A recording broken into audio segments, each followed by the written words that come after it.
Nueva Zelanda es un país lleno de cultura, y además de ser el segundo país más seguro del mundo y uno de los más ricos y prósperos, primero tuvieron que pasar por acontecimientos interesantes, así que sin nada más que decir, empecemos. Nueva Zelanda fue una de las últimas masas de tierra en ser descubiertas por los europeos,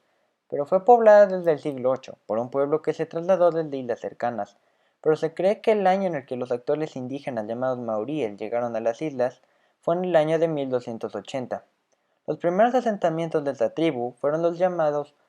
y famosos cálidos jardines costeros, perfectos para el cultivo de las plantas comestibles traídas de la Polinesia, y también fueron grandes presas las cuales ayudaron al crecimiento de la población, llamadas Apagornis morei, una gran ave que llegaba a pesar 240 kilogramos, doblando de tamaño el avestruz.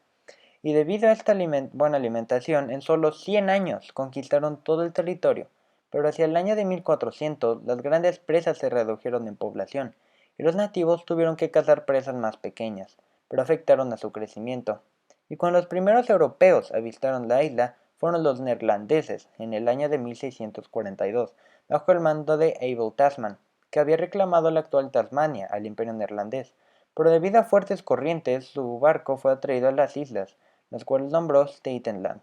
pero fueron atacados por los maoríes ya que los desafiaron sin darse cuenta, y no hubo ningún rastro europeo hasta el año de 1769, cuando británicos y franceses llegaron al sitio, pero los británicos ganaron a los franceses por poco el control de la isla. Pero esta no fue una típica colonización violenta, ya que los maoríes, de acuerdo a sus buenas decisiones, no fueron masacrados como en la mayoría de las colonias europeas,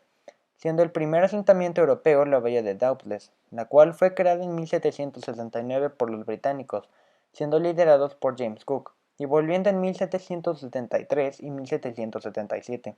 siendo motivados por la ciencia, beneficios y la rivalidad política.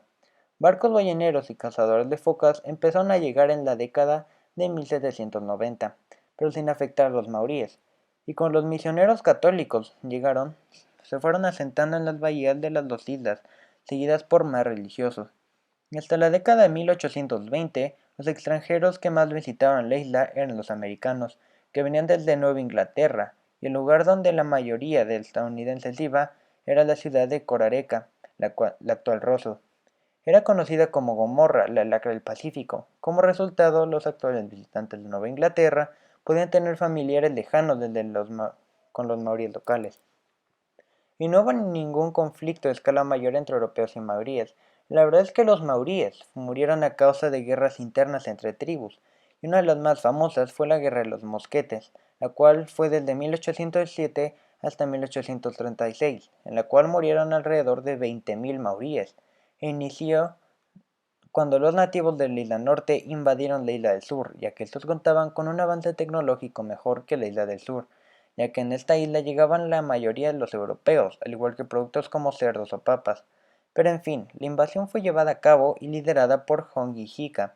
Invadieron la isla sureña fácilmente hasta que los maoríes del sur consiguieron mosquetes y empezaron a hacerles frente a los del norte, pero aún así, estos siguieron avanzando hacia el sur desde la Bahía de Oro hasta la cadena montañosa que recorre toda la isla sureña, y fue en el año de 1846 cuando las guerras de los mosquetes acabaron, acabando con más vidas de habitantes de Nueva Zelanda que la Primera Guerra Mundial. Después de estas guerras, el gobierno británico protegió a la población local de las demás potencias extranjeras, y fue en el año de 1833 cuando nombraron a James Busby, representante consular británico. Y en el año 1835, James creó y publicó la Declaración de Independencia de Nueva Zelanda, pero eso no paró a los extranjeros que llegaban para buscar más oportunidades. Y fue en el año de 1840 cuando se firmó el Tratado de Wataningi, la cual funcionaba de una manera peculiar, ya que los británicos y maoríes lo interpretaban de maneras diferentes. Por ejemplo, los británicos lo interpretaban dando a los maoríes igualdad total como súbditos británicos, a cambio de derechos absolutos del gobierno, y los maoríes lo interpretaron como que ellos conservarían su mandato, lo cual implicaba derechos de gobierno local, pero en el año de 1840 solo habían 2.000 europeos, con Cororeca como capital. Hacia 1850 se habían creado 6 nuevos asentamientos, con 22.000 colonos en total, siendo la mitad atraídos por la New Zealand Company, la cual fue creada por Edward Gibbon Wakefield. desde la década de 1850. Sus colonos, principalmente de clase media alta, se vieron abrumados por las sucesivas oleadas de inmigrantes, hasta la gran diáspora británica e irlandesa por la década de 1880, pero también pobló Australia y la gran parte de Nueva Zelanda. También llegaron pequeños grupos de alemanes, escandinavos y chinos, aunque estos últimos fueron víctimas de prejuicios raciales desde la década de 1880, cuando la población llegaba al medio millón,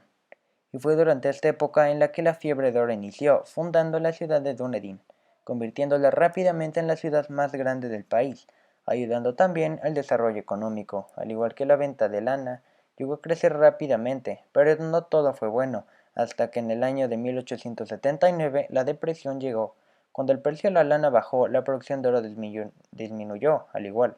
El desempleo forzó a algunos trabajadores a emigrar a Australia y muchos de los que se quedaron sufrieron condiciones laborales miseras. Cuando un rayo de esperanza fue la exportación de carnes que el país hacía en el año de 1882, haciendo que varios bosques se talaran para hacer granjas, y en el año de 1883 Nueva Zelanda se convirtió en el primer país en aprobar el derecho para votar de las mujeres. Nueva Zelanda había apoyado a los británicos en la Guerra de los Boers, que inició en 1899 y acabó en 1902, y al igual que en la Primera Guerra Mundial, que duró desde 1914 hasta 1918, con muchas bajas en esta. Sin embargo, la valentía de las tropas y del ejército en la ofensiva de Gallipoli fue un momento de construcción para la nación. Llegando la Segunda Guerra Mundial, Nueva Zelanda le declaró la guerra formalmente al Reich alemán,